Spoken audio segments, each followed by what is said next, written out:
quel que soit ce qu'on traverse, aussi compliqué que ce soit, aussi malmenant que ce soit, il y a une énergie qui est là en fait et qui va nous aider à traverser et on va rester debout.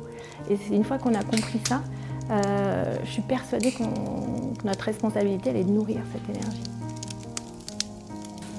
Je m'appelle Karine André, je suis consultante en psychologie positive et j'ai créé Énergétique 38, une société qui est dédiée au bien-être au travail. Et puis je suis aussi maman, j'ai 3 enfants, des jumelles et puis un garçon. Ils sont ados aujourd'hui avec une vie bien remplie d'ados. Alors la vie elle est parfois magnifique et agréable et puis parfois elle nous fait traverser des épreuves assez douloureuses. Et effectivement il y a quelques années, mon fils est né avec une maladie orpheline, une maladie de son système immunitaire, 3 cas par an en France. Et je me rappelle d'une fois où je venais d'exprimer ma colère à une personne qui devait faire un soin douloureux à Paco. Et j'étais dans tous mes états, et puis elle se tourne vers Paco pour lui faire ce soin. Et là je vois dans le regard de mon fils, qui devait avoir à peine 14 mois, un appel au secours avec ses yeux qui me disaient « mais attention, la méchante dame, elle va me faire quelque chose, aide-moi » Et là je me suis pris en pleine face cette énergie-là en me disant « mais qu'est-ce que je suis en train de créer ?» Je me suis dit « mais c'est pas ça que je veux pour mon fils, c'est pas qu'il soit dans la peur et qu'il sente que le personnel autour de lui veut du mal. » Et là, j'ai commencé à lire, à rencontrer des gens inspirants, à regarder un peu comment je pouvais, moi, remettre une énergie. Et c'est là que j'ai découvert donc, la psychologie positive. Et puis, je me suis dit, je vais devenir un partenaire en fait, des gens qui sont là pour aider mon fils à s'en sortir. Et donc, j'ai mis en place des principes de la psychologie positive à l'hôpital, avec le personnel soignant d'abord, et puis après, petit à petit, en voyant que ça a avancé, je me suis dit que c'était important d'aider les parents qui étaient comme moi, souvent dans la colère, dans la peur, dans un mode survie. Et donc, on a traversé ça. Et ça a été pour moi un énorme point de départ sur un autre regard sur la vie.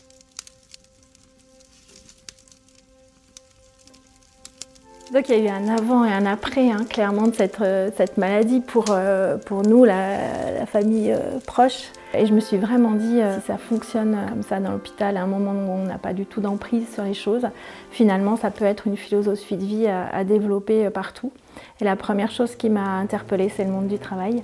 Avec cette notion de souffrance, on qualifie souvent le travail dans un environnement où on souffre, où il y a des personnes qui vivent vraiment des tourmentes, du stress, des burn-out, etc.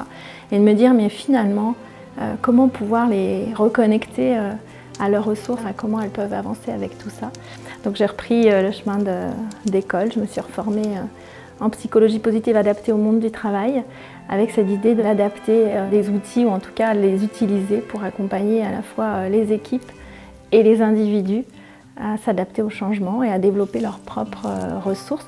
Donc moi je vais accompagner effectivement les équipes et les entreprises à travers plusieurs outils. Le premier c'est souvent des ateliers de sensibilisation pour rappeler que le bien-être au travail c'est une co-construction, c'est une collaboration et que chacun a sa part et qu'on va revoir un peu comment chacun peut se réapproprier le sujet, que l'on soit collaborateur, manager, directeur, qu'on soit dans une grosse équipe ou une petite équipe. Donc je commence souvent par un atelier expérientiel ou une conférence interactive.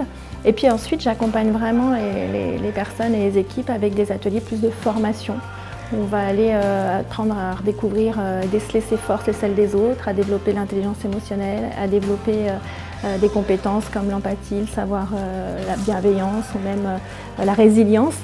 Donc c'est recréer en fait un espace où chacun est acteur de quelque chose et ça fonctionne bien en équipe puisque quand je travaille à l'échelle des équipes, chacun observe ses collaborateurs ou ses collègues. On va réorienter notre attention sur plutôt des aspects de l'ordre de la solution, les aspects de l'ordre de comment grandir ensemble, comment créer ensemble de la valeur et comment avancer vers un but commun. Et ce qui est chouette, c'est la cohésion qui se met en place petit à petit, les associations et les collaborations qui naissent en fait en découvrant ce que chacun a apporté dans l'entreprise.